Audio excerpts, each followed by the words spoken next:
ఆంధ్రప్రదేశ్ ముఖ్యమంత్రి చంద్రబాబు నాయుడు, తర్వాత ఆయన కుమారుడు, తెలుగుదేశం పార్టీ జాతీయ ప్రధాన కార్యదర్శి అయినటువంటి నారా లోకేష్ ఈరోజు ఆసక్తికరమైనటువంటి రెండు పనులు చేశారు. ముందు లోకేష్ సంబంధించింది చూద్దాం, ఎందుకంటే అది ప్రజలకు సంబంధించింది కాబట్టి.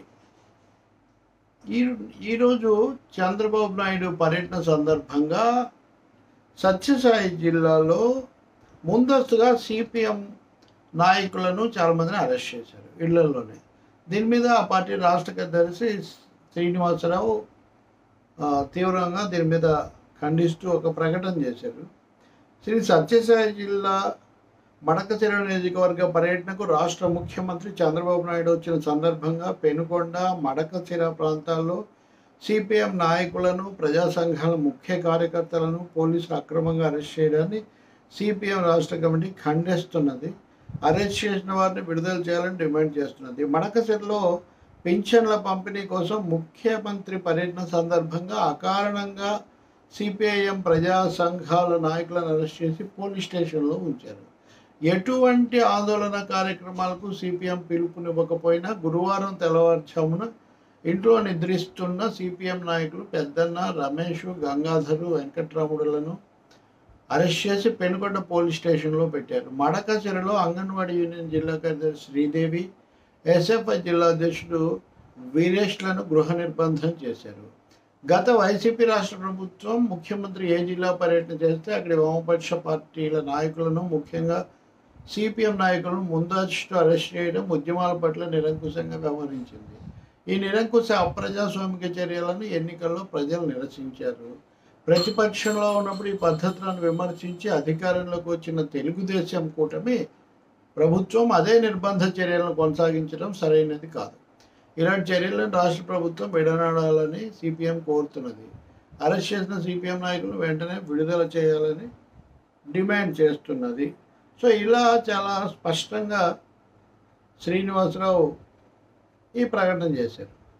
అంటే వైసీపీ ఇవన్నీ అరెస్టులు చేయడం, దీన్ని విమర్శించిన మీరు వచ్చిన వెంటనే ఎందుకు ఇలా చేశారు? పైగా ఏదన్నా ఒక కార్యక్రమానికి మేము పిలిపిస్తే దాని మీద ఏదైనా చేస్తే అర్థం ఉంది. అసలు మేము పిలుపు కూడా ఇవ్వలేదు. పిలుపు కూడా ఇవ్వకపోతే ఎందుకు అరెస్ట్ చేసినట్టు అనేది ఇక్కడ శ్రీనివాసరావు తెలిపినటువంటి నిరసన. సో దాంతో నారా లోకేష్ చాలా అంటే మామూలుగా జరగని విధంగా, ఏదో ఒక విధంగా కొత్త పద్ధతి అనే చెప్పాలి, మన్నించండి కామ్రేడ్స్ అని.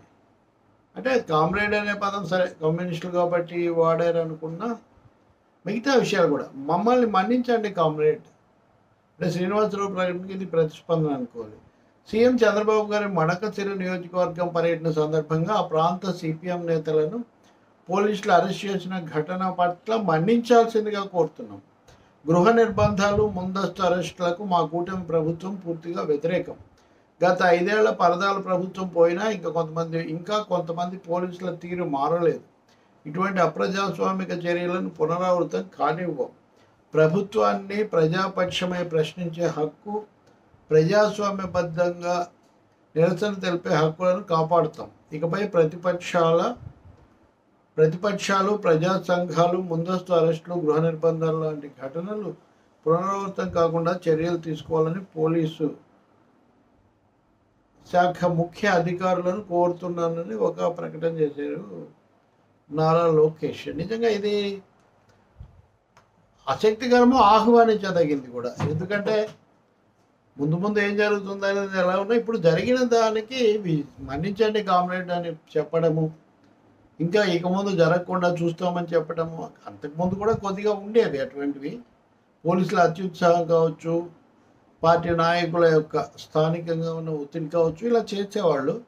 కానీ ఇలాంటివి కుదరవు అని, ఎందుకంటే వైసీపీ ప్రభుత్వాన్ని ఓడించడానికి దారితీసిన కారణాల్లో ముఖ్యమైనది ఒకటి, ఏకపక్షంగా ఉన్నారు, విమర్శలు, నిరసనలు సహించలేకపోతున్నారు అన్నది ముఖ్యమైనది. కాబట్టి అదే మళ్ళీ మీరు చేస్తున్నారు అని సిపిఎం ప్రశ్నించడంతో నారా లోకేష్ దాని తీవ్రతను గుర్తించిన వాళ్ళు కావచ్చు, ఈ ఎక్స్లో ఇది పెట్టి వాళ్ళని కూడా బహుశా విడుదల చేసినట్టుగా ఉన్నారు. ఇది స్వాగతించదగింది. ఈ స్ఫూర్తి, ఈ స్పిరిట్ కొనసాగాలని మనం కోరుకోవాలి. సిపిఎంఏ కాదు, ఇంకా ఎవరి పట్లైనా నిరసన చెప్తారు, దాన్ని పరిగణనలోకి తీసుకొని అవసరమైన దిద్దుబాట్లు సర్దుబాట్లు అధికారంలో ఉన్న వాళ్ళు చేసుకోవాలి. అంతేకాని వాళ్ళని అరెస్టులు చేసేసి పెడితే ఉపయోగం లేదనేది. ఇప్పుడు నారా లోకేష్ చెప్పే ప్రకారం మంత్రి మాత్రమే కాదు కదా, నారా లోకేష్ అంతకంటే ఇంకొంచెం ఎక్కువ. పోలీసుల దీనివల్లే జరిగింది, గత ప్రభుత్వ అలవాట్ల వల్ల అంటున్నారు. కాబట్టి ఇక ముందు ఇలాంటి సమస్యలు రావని మనం ఆశిద్దాం. ఈ స్పిరిట్ కూడా అంటే నేరుగా తనకు కాకపోయినా వచ్చిన దాన్ని స్పందించి దీన్ని బహిరంగంగా చెప్పడం, మన్నించమని అడగటం మంచిదే. చాలా రోజులుగా అసలు ప్రశ్నించడాన్ని సహించలేని వాతావరణం దేశంలో ఉంది కదా, ఇలాంటప్పుడు ఇది. ఇంకా రెండోది ఆసక్తికరమైంది, చంద్రబాబు నాయుడు కొద్ది రోజుల కిందట మాట్లాడుతూ నాకు పాదాభివందనాలు చేయొద్దు అని చెప్పారు. మీరు పాదాభివందనం చేస్తే నేను వెంటనే నేను కూడా మీకు చేస్తానని ఒక కొత్త దీన్ని ఆయన ప్రకటించాడు. నిజంగానే ఆయన ఈరోజు పర్యటనల సమయంలో 1-2 చోట్ల తనకు పాదాభివందనం చేయబోయిన వాళ్ళను దాదాపు వంగి వాళ్ళ మోకాలు పట్టుకున్నంత పనిచేశారు. ఈ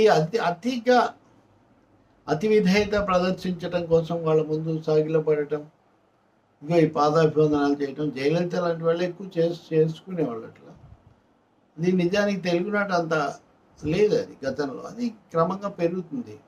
దాన్ని నిరుత్సాహపరచడానికి చంద్రబాబు చేసిన ఈ చర్య కూడా మంచిదే. అయితే ఇది గట్టిగా ఉండాలి. అలాగే ఇలాంటి వాటితో నాయకులను మెప్పించాలని చూసే వాళ్ళకి కనువిప్పు కూడా కావాలి.